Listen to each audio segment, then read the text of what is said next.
Good evening. Welcome back to this second segment of the Glazov Gang. Gentlemen, welcome back.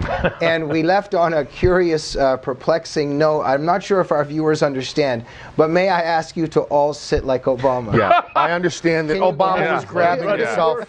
So I'm going to grab myself in honor of Obama. Okay. Dwight, I want to issue a Josh, take I it got to easy. issue a fatwa. Can I issue a fatwa? Josh, take it easy. Just wait. Can you explain the context of this, please? Well, it was just a picture on Drudge, and he was in what is the name of at Univision. He was at Univision. Yes. He's answering questions and grabbing himself. On television, I've heard nothing but superlatives about the interview. In fact, I've heard several major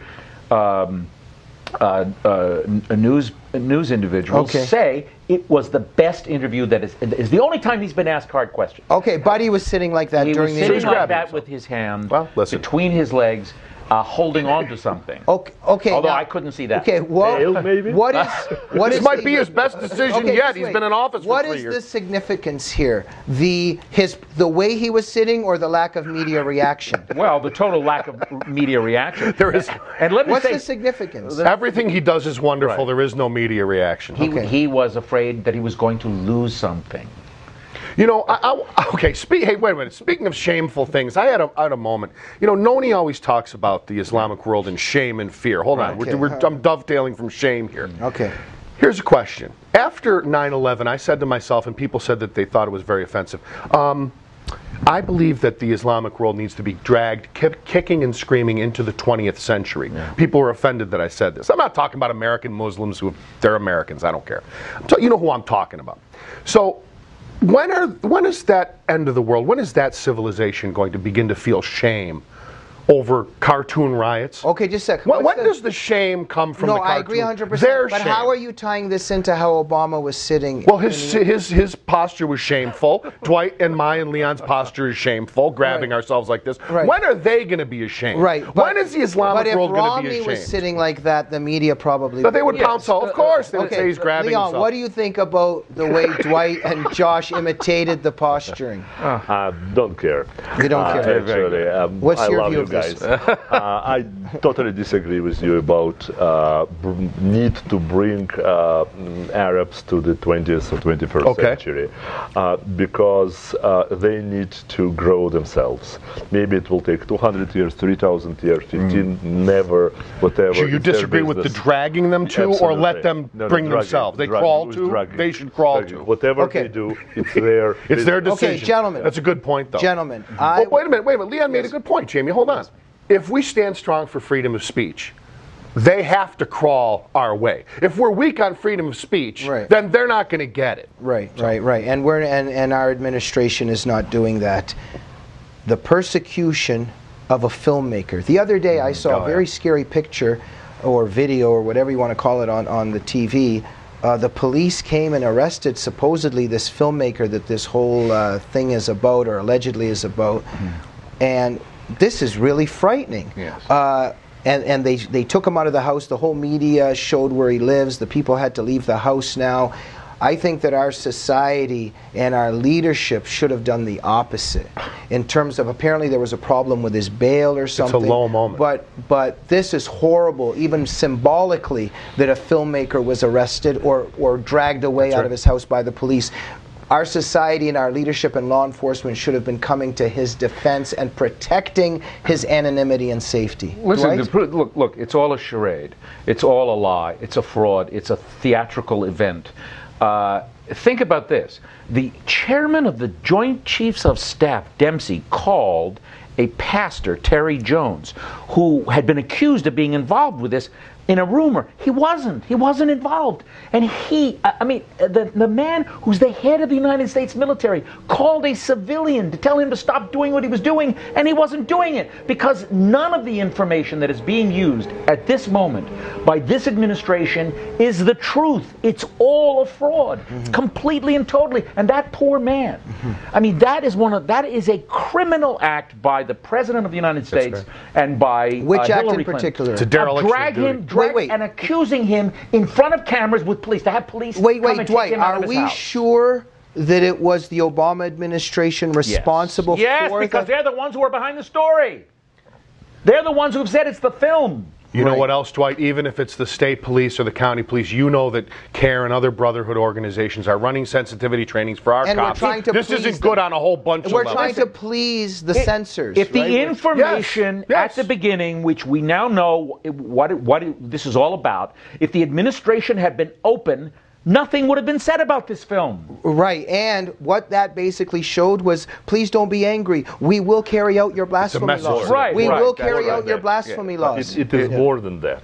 What we're doing is we're telling to the Muslim world, you're right. That's right. That's right. Damn right. That is exactly, Leon is exactly right. We're saying, oh, you are right. We're wrong. Our freedom of speech is wrong. Okay, just a sec. Let Leon finish. And the government did a mistake. We didn't stop him. Yes! Because we didn't know. Right. Next time we will. Next time we will. Well, that's right. And they have a right to be angry. I'll add to that. I want to add to that. Absolutely. And I'm going to add to that. Just to add to that. Oh, Yom Kippur's coming, and he's not going to meet with Netanyahu, and Ahmadinejad's going to speak. These are all little messages, little big messages. 67 borders. Who gets hauled in? You've got radio hosts, musicians, artists of all kinds. Nobody gets hauled away. So, gentlemen, there are some courageous people, alarmingly enough, in this environment, because in France, during all of this madness, they publish them. Yes. Charlie Hebdo, this satirical weekly magazine, published all these cartoons about Muhammad. Great guy. And now France is being warned to apologize or do something.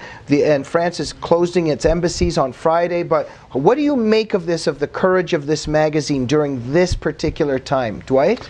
Oh, well, I mean, this is an example for the rest of the world. Yeah. If the rest of the world were to behave this way, right, you would see, and as always is the case, if you stand up to childish belligerency, which is what this is, although it's murderous, childish and arrogance, if you stand up to it, it will step back, because Morsi, all of the imams, the Iranians, they all know that it is strength on our side that mitigates their But Dwight, we're forward. doing the opposite, because the Organization of Islamic Cooperation at the UN and Clinton and Obama, they're going to try to make laws soon. Resolution that Islam 1618. cannot be Resolution 16/18. That religions cannot be criticized. Yeah, religions cannot be criticized. It used to be just Islam couldn't be criticized. Now, to make it more palpable, it's religions. But let's be honest, there's only one religion that has this level of problems where you would need this nonsense. But this is coming. You know, and we're going to be carrying out blasphemy. And I want to say this. I make a lot of jokes about we need to draw more offensive cartoons. I'm going to say this very seriously.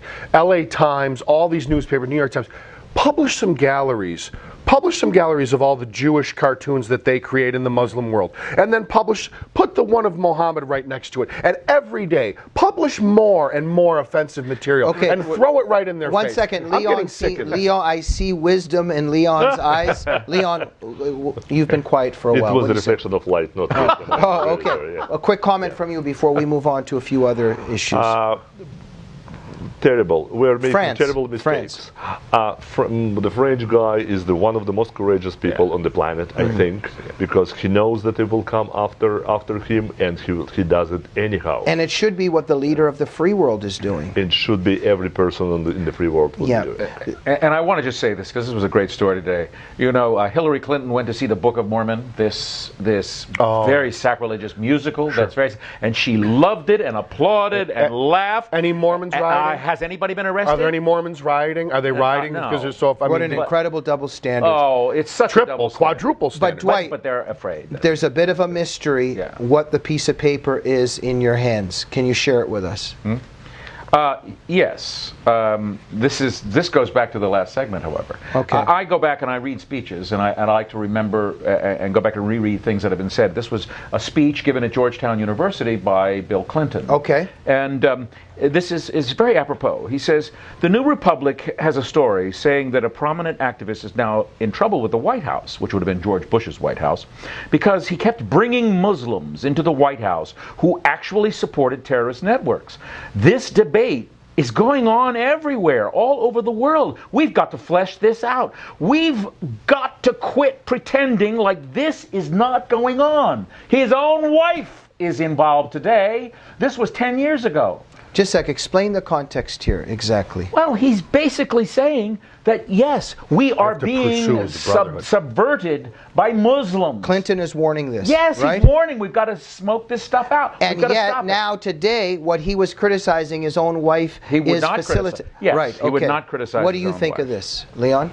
Clinton is a politician. The only thing that he wants is power.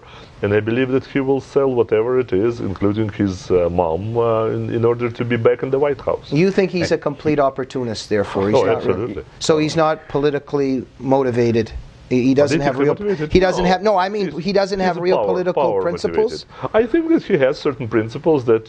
But he can put them up for auction. Do whatever you want in order to get whatever you want. Okay. He gave them all to Monica Lewinsky. Believe it or not, I think he'd be a lot. Believe it or not, I think he would actually be a lot more clear on freedom of speech at this moment than Obama is. I really do. It's not. Gentlemen, it's not much of. I mean, I don't have a lot of great things to say about Bill Clinton, but he wasn't nearly as far to the left as this maniac that's running our because country. you got into that pose in the beginning of this segment, I couldn't help. At your behest. I couldn't help remembering Clinton's quote-unquote affair with Monica Lewinsky. Right. I don't know if you've been watching the news this week, but Monica Lewinsky apparently, allegedly, is coming out with a tell-all book so many years later. Right. Why is it now? And also, I'm not sure if you've heard the details, but apparently she's telling some stuff about Clinton.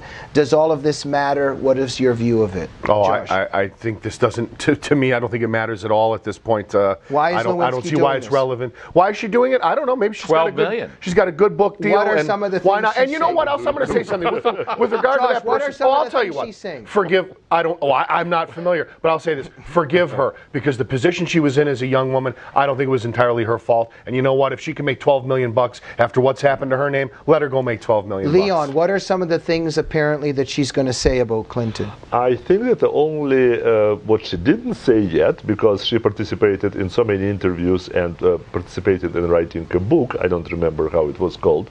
So the only thing that left is to tell, details, juicy details about how it happened, how she received the proposition, what Clinton was doing, how he was doing that, and what kinky business he wanted her to participate in.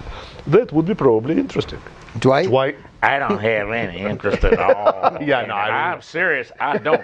And let me tell you something. This is the way I was involved. David Steinberg produced a comedy album.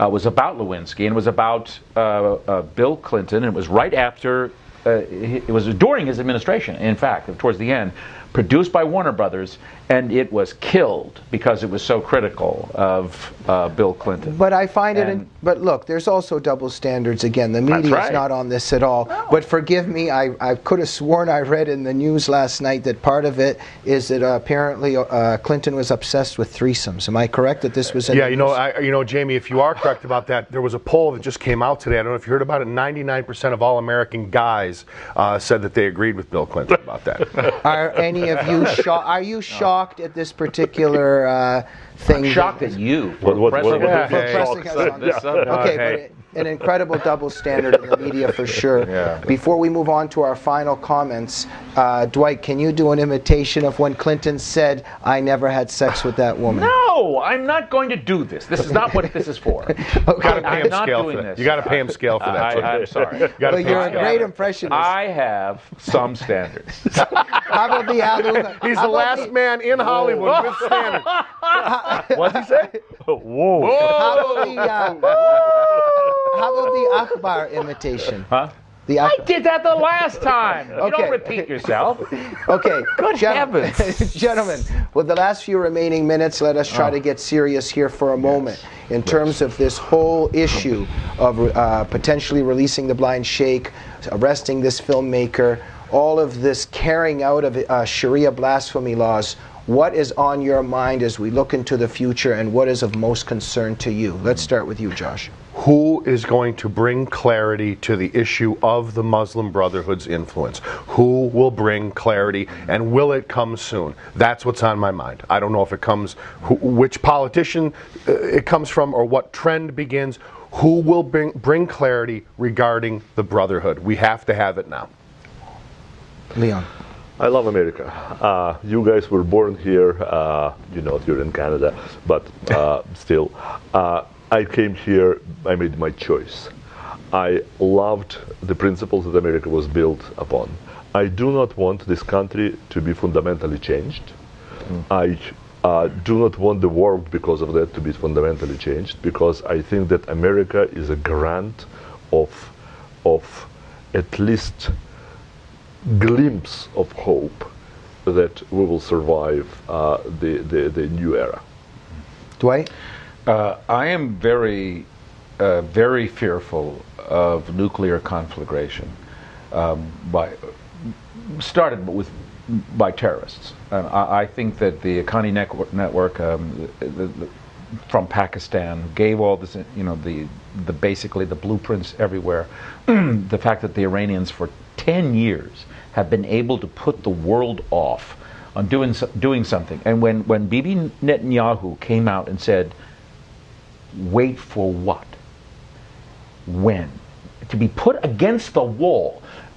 We were his ally. We were Israel's ally, and we have abandoned him. We've abandoned every international ally that we have, and I'm afraid this is going to cause a conflagration. Yeah, I want to say one thing. In defense of Romney, we were highly critical. He said something very important. He said the Palestinians have no interest in peace with Israel, and we can slam Romney all day. The fact is, I don't hear anybody's got the guts to blurt that one out. And sometimes you need a political moment where a guy has an honest political moment. He blurts something out. It's very important that he said that. Very vitally important, because we have to get down to the core business here of let's stop lying to ourselves about the peace process. He said the Palestinians are not interested in the truth, and the history and empirical evidence bears that out. Before we go, please, very briefly, I need each of you to be a prophet and a future seer.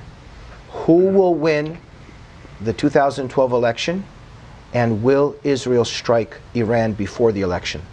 Josh. Israel will not strike Iran, and Romney will somehow miraculously win. Is that good or bad, 1 and 2? I'm unclear as to whether it's good or bad right now.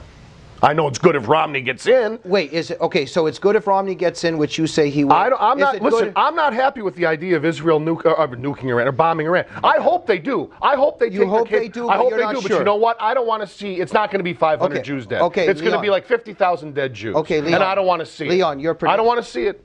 Leon, your predictions. Israel will not strike. Israel will not strike. And Romney will win by landslide. Is 1 and 2 good or bad? I think that war is always terrible, except at the moment that you don't have any other choice. Yeah. So is it good or bad that they won't attack? No good, no bad. I just think. Dwight? I believe that Israel will strike, but not in a way that anyone is imagining. Okay. And I believe Romney will win if he becomes offensive and tells the truth about Obama. Josh Brewster, Leon Weinstein, and Dwight Schultz, thank you very much for coming on to the Glazov Gang. Thank you. I hope I did not offend any of you with my prying about the news about Bill Clinton or asking you to do an impression. You can have a little fun, you know? Ladies and gentlemen, my new book is out, High Noon for America, The Coming Showdown, deals with all of these scary matters about the jihadi threat to the West and our surrendering. Equip yourselves with the knowledge of how to protect Western civilization. We'll see you next week. Good night.